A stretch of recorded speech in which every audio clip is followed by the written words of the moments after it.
Më 28 dhjetor pritet të mbahen zgjedhjet nacionale, të cilat vlerësohen si vendimtare për drejtimin politik të vendit në vitin e ardhshëm.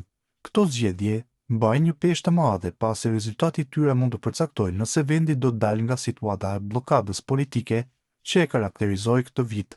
Por, brenda kësaj jave është edhe afati i fundit nga KSZ-ja për të formuar koalicionet parazgjedhore.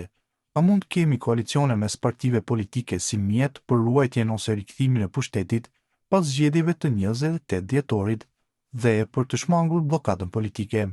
Antari i Guxo Luan Gacaferi në një prononcim për Bota Sot thotë se më 28 dhjetor pret që vetëvendosje Guxo Alternativa të marrin mbi 50% të votave, sepse qytetarët kanë parë gjatë 9 muajve blokadë se vetëm një shumicë e tillë çon vendin përpara.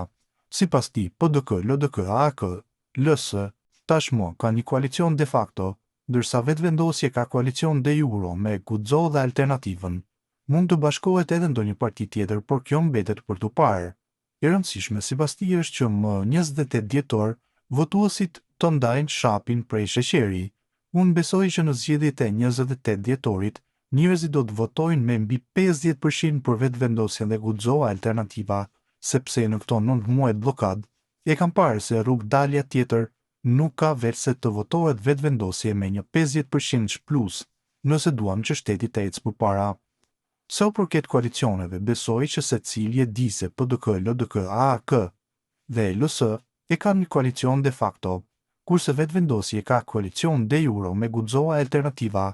Tash, se do i bashkohet edhe ndonjë parti tjetër këtij koalicioni nuk e di, mbetet të shihet, por rëndësi ka që më 28 dhjetor, votuesit të ndajnë përfundimisht shapin nga sheqeri, u shpreh ai për Bota Sot.